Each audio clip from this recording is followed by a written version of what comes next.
Did you go through this book? I picked my thing. You picked your thing? Uh-huh. I don't like this. Look how stupid that looks. So should we just roast the plasmoids for the first? They're...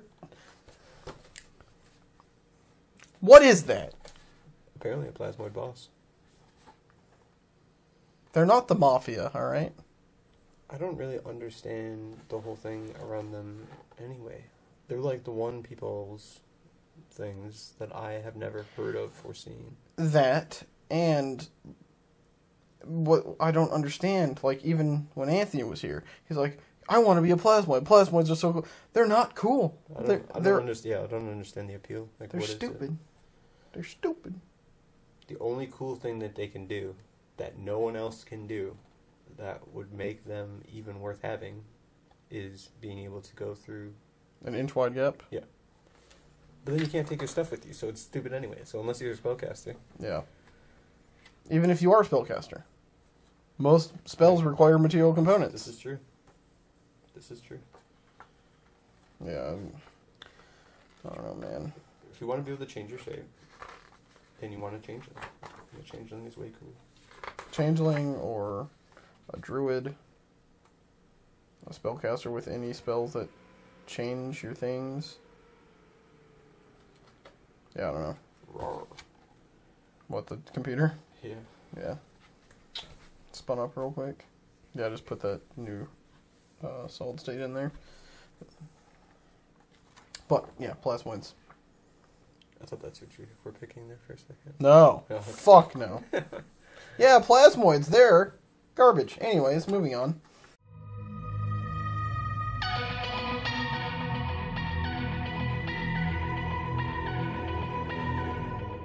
Well, I'm Toby. I'm DK. And welcome back to Tangents and Courage. Today we're doing another episode of Bring a Monster.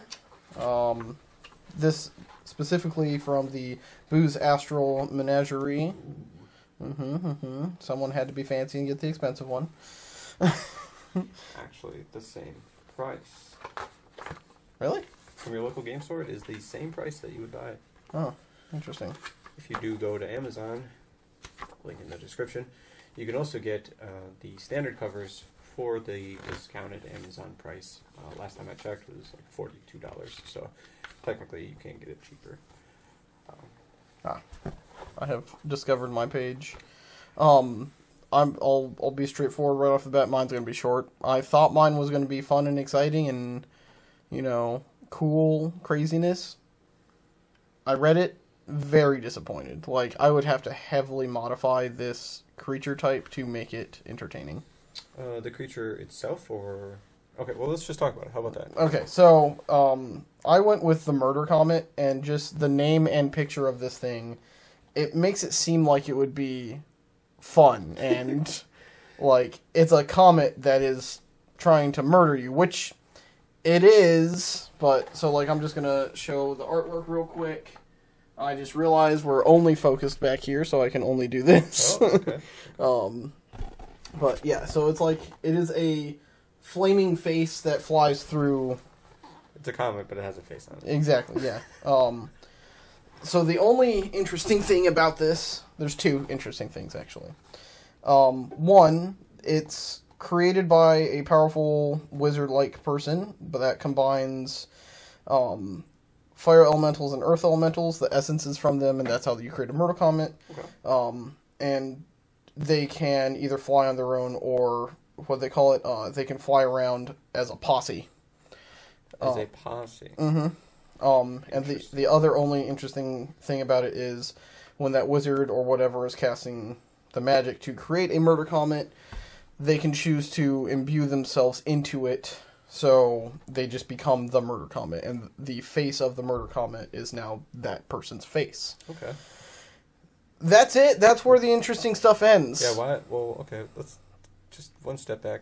Why would you want to imbue yourself into a murder comet? I don't know, but I feel like to create a murder comet, your CR probably has to be higher than 5, which is the CR of a murder comet, okay. Which, they're also medium-sized elementals, so they're not even big, which So a little comet. Yeah, A little stone. It's a boulder. Yep, a boulder flying through space. Murder boulder. Like, I don't know about you guys, but when I hear comet, like, the spell, what's the comet spell?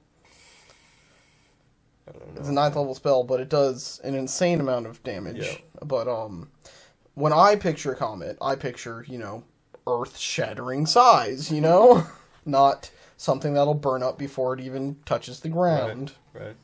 But, yeah, that's the interesting part about it. It's a flaming head that goes through space. It's a CR5, medium elemental, typically neutral evil, has an AC of 19, 78 plus 35 hit points, averages out to about 36.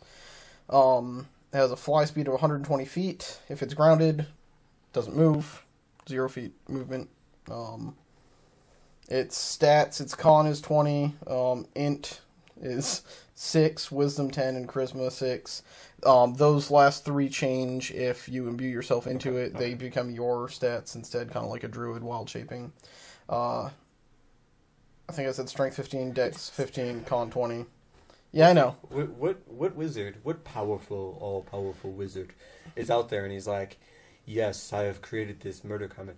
Let me imbue my essence into it. I'm now no longer a level 20 wizard. I'm a CR5 piece of stone that is also on fire. Yeah, I know. What do you do at that point? What is the point of the murder comet? Their sole purpose is to fly through wild space, without the need of air, sleep, or sustenance. Yeah, okay, sure.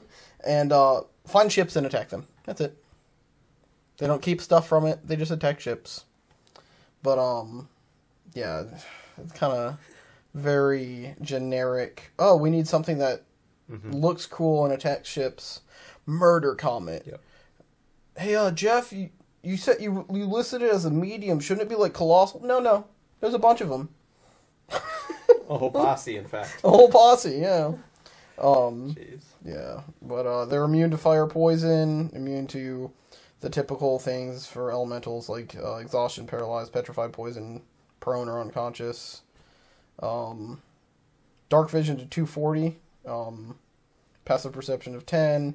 They speak Ignan and Terran, the elementals they're made of.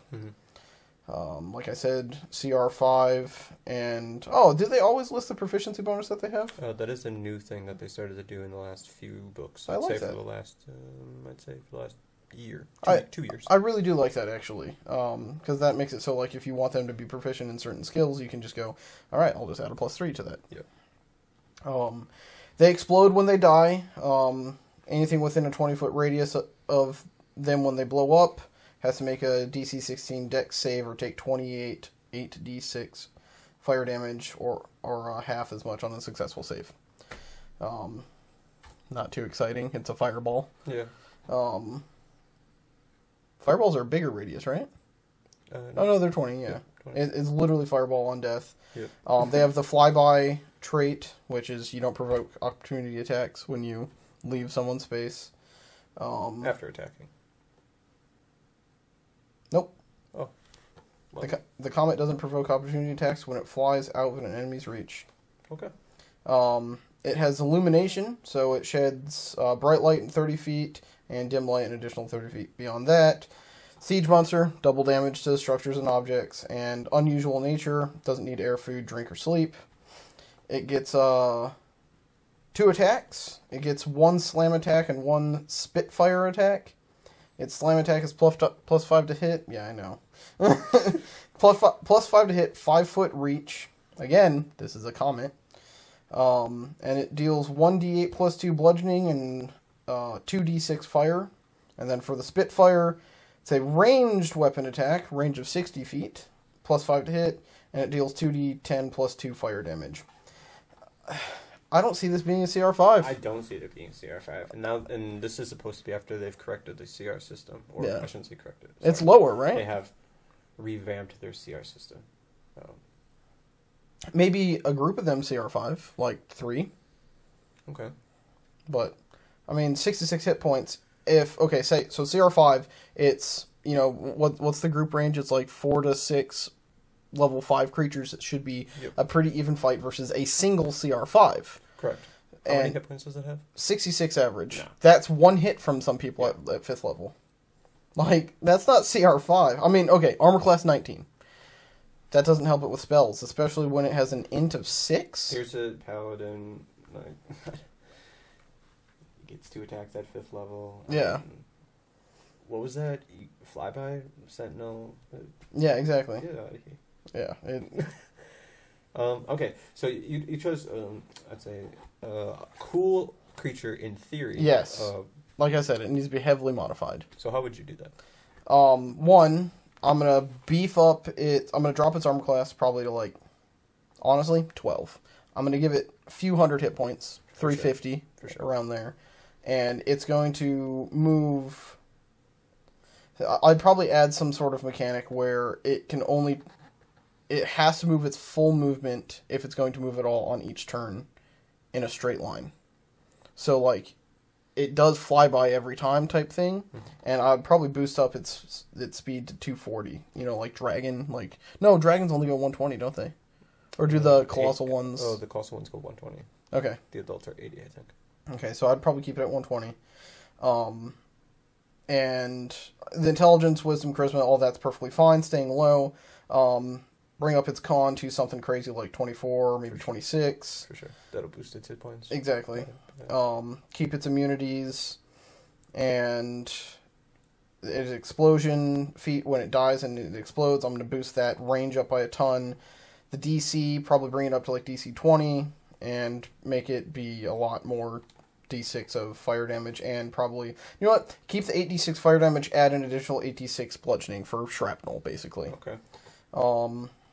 Yeah, let's widen that radius. Let's see. When I'm thinking a comet, maybe something not quite earth shattering. I mean, possibly, but I'm still imagining something the size of a large van, or like a big ass camper. I mean, we're talking something that you can see from the planet's surface, right? Yeah, something's sufficient. If this is attacking a ship and I see this boulder yeah, right, heading towards my ship, I'm just like, okay, turn the weapons to the fire left. less than one shot and it's done. Yeah. So boosting all that, I'm also thinking there should be, it's got to move like that, or how you're saying, if it has to just kind of shoot off in a straight line, I kind of like that. But also anything in its path. Yeah, it takes damage. Like an easy example of that would be what's the fire orb? Is it fire orb? Flaming sphere. Flaming sphere. There we go. Yeah. When you move it, everything in its everything in its path takes flaming sphere damage, and then you can also throw something in the line where, if they're within like 10 feet of it at the start or end of its turn, it takes a certain amount of fire damage. The other thing, real comets are, if I remember correctly, are actually made of ice, and the tail you're seeing behind it is particles of ice getting lit up by light. So maybe be able to change up if it's fire or ice type thing. So cold, I guess it would be technically in 5th edition. But so you could change up what type of elements it's made out of and everything. And I guess if you still want to keep the wizard imbuing themselves, if it's a crazy colossal one, I guess I just don't understand. Give it the lore. give it some sorcery points, and you can get rid of like material or verbal components or somatic components. It can still talk, and then give it castings per day type thing. For sure. Especially if it's a wizard making it, because it's going to want to retain its abilities. Yeah. Otherwise, what would be the point? Otherwise? Exactly, yeah. Just, if you can control them, just make a bunch of them, I guess, right? Instead of making yourself into one. Yeah. Yeah, that murder comment, meh. Well, that is one way, though, that you can take it and change it, modify. Something pretty simple. I mean, the stat block is nothing crazy, so it's not like a lot of digging you have to do. And we didn't do anything, really, to modify it, give it more hit points, change its size maybe by 2. Yep. I think we heavily modified it. Gave it different abilities, boosted its everything, basically. Yeah, but it wasn't difficult, is what I mean. Yeah. It's not creating a creature from scratch. Right. Okay. So, What do you got? what I picked, funny enough that you said yours wouldn't take a long time, because I'm about to lay down some history right now. Oh boy. So, I went through Spelljammer, and I said, what creature could I do that's in these books? Well, I could go back to a creature that's already been released Mhm. in another book. The Gith. Okay. You familiar with the Gith Yankee? The Gith in general, and then the Gith Yankee and Gith Zerai. Not very much. But my experience with them is in your campaigns and just a touch out of Baldur's Gate 3. Okay. So, I'll take a step back from Spelljammer, just to start at the beginning of the Gith Yankee. So, long time ago in a galaxy far, far away, there was a group of people that were enslaved to the Illithid, the Mind Flayers. Mm-hmm. Over time, in theory, it has changed and manipulated these first people, these first humans or whatever, into what the Gith look like. And I'll go ahead and show that. We'll just pretend that might work. So, the Gith are human-looking people. They don't have, like, the cartilage in their nose, basically, so they just have open holes right in the front. Voldemort style. Yeah, pretty much. Elongated kind of bodies. They're usually pretty lanky, taller, and then have, like, pointed ears. They're, like, yellow, leathery skin, for the most part. So back after they got modified into these people, there was one of them named Gith, who led their kind of uprising against the Illithid, the Mind Flayers, Mm-hmm. and then split them off from them, and they became the Gith, naming themselves after the one who had essentially sacrificed themselves for them. So that was their name too? Yes, Gith was a individual Okay. that the Gith people named themselves after. Okay. Gith, the person, supposedly had gone to Avernus, to hell, made a deal with Tiamat, claiming that they needed help, made a deal for these red dragons. That's why you will see sometimes in the art these red dragons with them. They're kind of buddies with them. No one knows what happened to Gith. Gith never returned. So after the people named themselves after Gith, they were all released and they were all fine. Sometime in their debacle between themselves and finding themselves, they split into the two people that we know. So there's the Gith Yankee, who are living on the astral plane. They're the people who are going to be in Spelljammer. They ride on ships. Like you said, they're in Baldur's Gate 3, so if you've played Baldur's Gate 3, or if you've even seen the trailers, you can see them. You can Riding see red dragons, yep. Riding red dragons. They have astral skiffs that they sometimes ride in. They can be the astral pirates they're sometimes used for. The Githzerai went to Limbo. They went full lawful neutral. They became monks, so on and so forth. I'm really here for the Gith Yankee. So the Githzerai I may do at a later time, but they split off and they did their own thing. The Gith Yankee made their home in the astral sea, on the astral plane. They became their own people. They lay eggs. They Interesting. they became so changed and different over time that they lay eggs now. They lay these eggs on the material plane in pockets and areas that they are aware of, so that their young can grow, because you don't age on the astral plane. Yep. Once you become of an adult age, which is around 18 to 20, the same as a human, you get to go back to the astral plane. Don't they normally, like their homes and stuff are generally near color pools, right? So they can travel. Yes, so they'll put themselves near portals and things like that. Their main home, I'm going to butcher the name of it, Tunarath,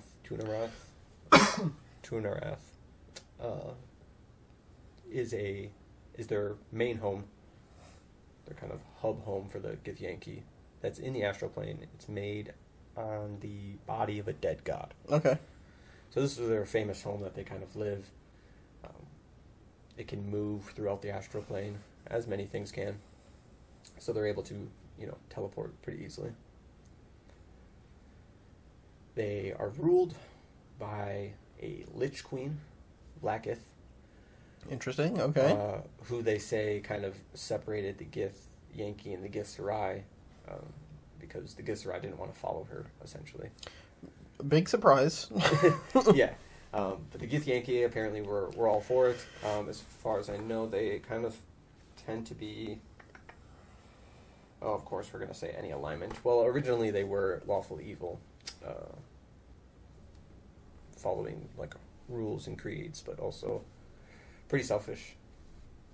So they're living the way they live. They, as far as I know, tend to hoard a lot of things. The streets of Tunarath are just filled with stuff because they just pirate, loot, and take stuff. Okay. And then it's in the astral plane, so nothing ever happens to it.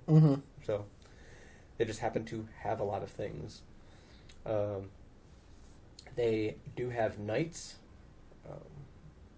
So the Gith Yankee Knight is someone who would wield a silver sword. Okay. And these are the people that also would ride the dragons. They have several other stat blocks like the Gish, which is a term used to describe a type of character, but is also a ranking or like a style, a member of fighter within the Gith Yankee civilization. So you said it's like a type of fighter. Could you see a revised or specialized fighter subclass just for that type thing? Like one that's already made? I would use the Eldritch Knight. You could make one for sure. Well, what I was thinking is because they're very, anti-Mind Flayer, Illithid, it would be like kind of, like more resistant to mind effects, that type thing. Like, I don't think 5th edition doesn't have the Wizard Slayer, right? No. Yeah, like right. If you remember the old Wizard Slayer where they couldn't use any magical items, but they were basically eventually become immune to magic, but like even at lower levels they were very resistant to damages from magics and different magic effects type thing. But it seems like they use magic items, right? Like, because they collect all that. So some of them do become spellcasters, but the Gith, both Zerai and Yankee, have been in the possession, I guess I'll say, of the Mind Flayers or the Illithids so long that they themselves have resistances. Not resistances. Well, they do have some of that, but they've gained psionics over time. Okay. So they naturally have psionics. So I know you can play as a player race. It came out in the Scion, or no, not it's not Morning Scion, right? Tomophos. The race, I mean. Yeah. Gith. Okay. And they come with some psionic abilities that you can use. So essentially casting a spell without without using any of the components. Pretty sure they can use Misty Step, Jump, Mage Hand. I can check here in a second, but just off the bat. So as a player, you get those automatically. But it's also incorporated into a lot of their positions within their armies or pirates. Some of them are pirates, so you get a lot of that. So in Spelljammer, they tend to be the pirate type goers. Yeah. They have the astral skiffs, is the kind of boat that they use. Or you could see them with dragons. Sometimes they are just pirates and they just go out and loot things and attack people and steal stuff.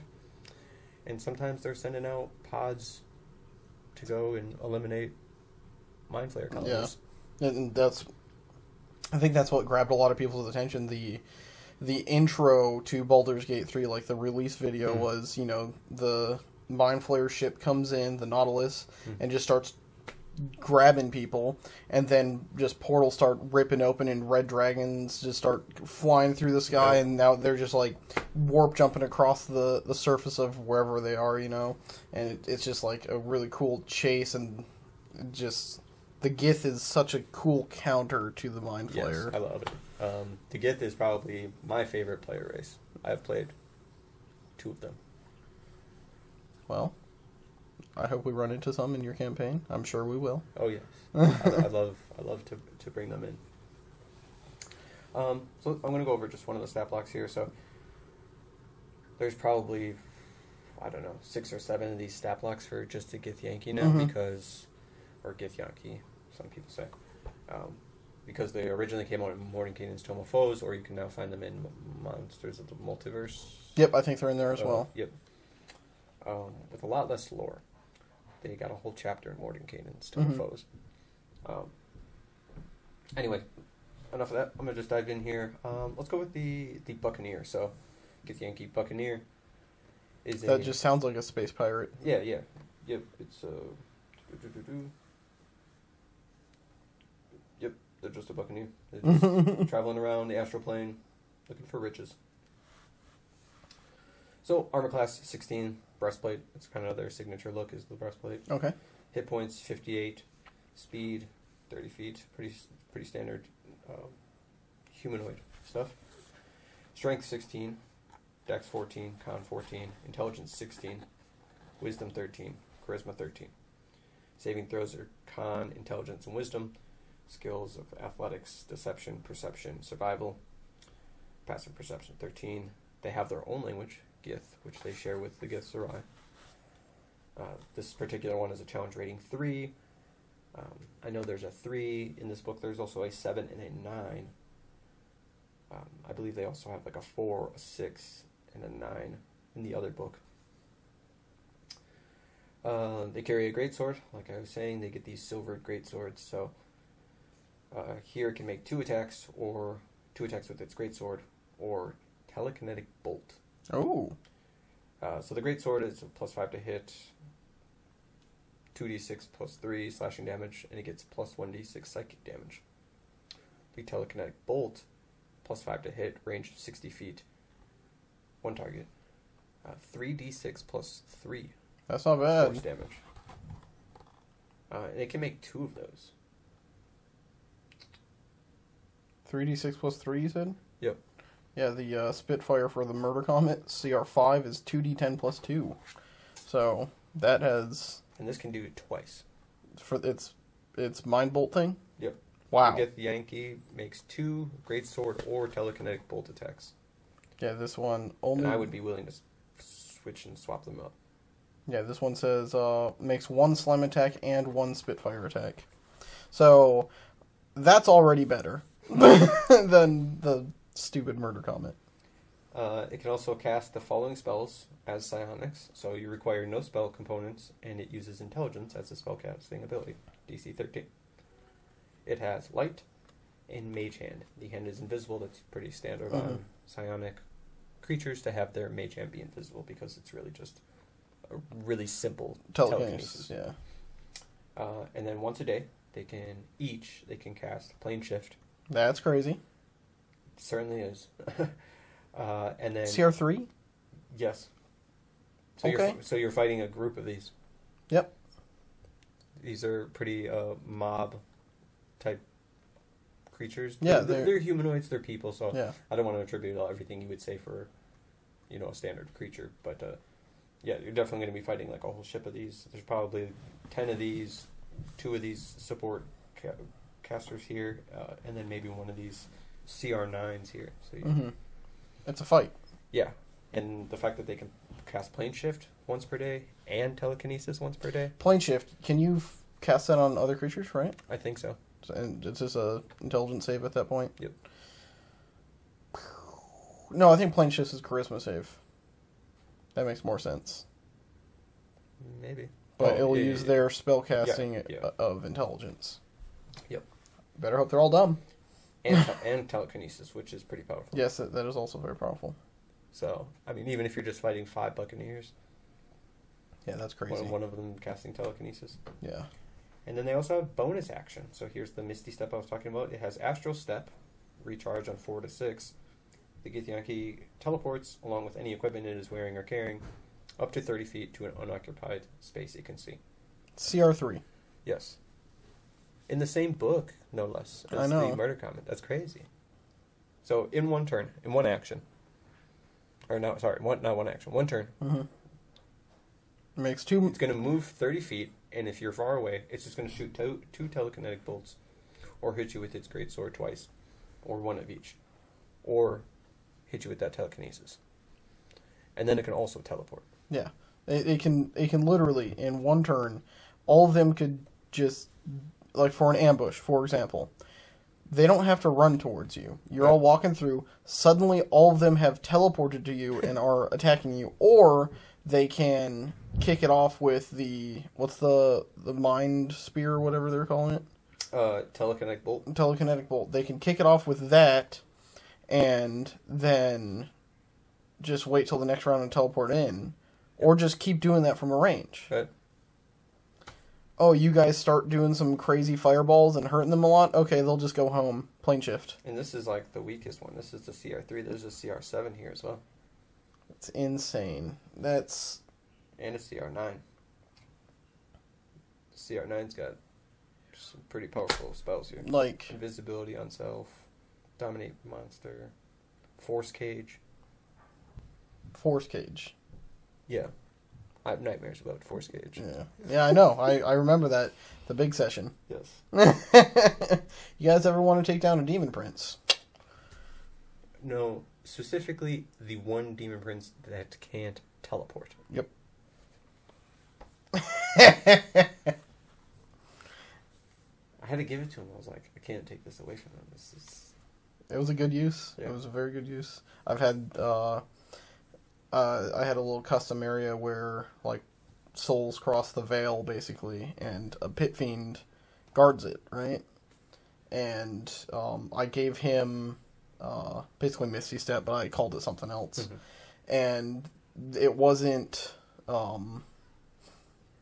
Force Cage. They did a magic circle. Oh, yeah. That's it. Yeah. Can't get them. You can attempt to teleport out of a magic circle. I think the highest I rolled of him trying to get out of it was a 3. I just kept rolling like trash for Yikes. the entire fight. Yikes. Yeah, but yeah, you can do that. But the fact that they can just do that right back, I guess it's a fair fight now. Yeah, for sure. It's crazy. Yeah, Gith are cool. I do like the Gith. They're one of my favorites. I made 2 characters. One of them was a sorcerer, divine soul sorcerer. Mm-hmm. And I just played it like he didn't know, the character didn't know, but as if it was Gith returning. Okay. Uh, That's kind of cool. I played it for a little while, and then the other character I played was actually in that campaign, the Out of the Abyss. Okay. I played a Githyanki artificer. I just role-played him like he was a shipwright who got left behind during one of their, like... They came teleported into the Underdark, fought off a colony of mind flayers, and then he got just, like, left behind. Mm-hmm. Captured by the drow, and you know how Out of the Abyss goes. Yeah, so that's all I got. Okay. I don't got anything else either. But yeah, I Gith over Murder Comet for sure, 100%. Yes. But yeah. Good. Yeah. Well, thanks for watching. If you have any creatures you found in Boo's Astral Menagerie, I keep wanting to call it Monster Menagerie. Go ahead and drop them in the comments below. We can talk about them. You could talk about either of these creatures if you use them. The Murder Comet is pretty new to 5th edition at least. Also, let us know why plasmoids suck. Why do plasmoids suck? Go ahead and let us know. Don't forget to like and subscribe down below. Find us on most of the socials, Foxstars Forge on Facebook and Twitter, and obviously Twitch as well. I've been starting to throw the streams up on YouTube as well, so you can find me Foxstars Forge on YouTube as well as Twitch. Yeah, Nerd Culture, you can find all the Nerd Culture stuff for social media. You can just search it on any of the social media. Basically have it on everything: Instagram, Facebook, Twitter, Twitch as well. I think that's going to be it. And if you guys want us to talk shit about anything, any other creatures or any other books, let us know. We're totally down for that. Thanks for hanging out. Have a good day. I didn't even mute it.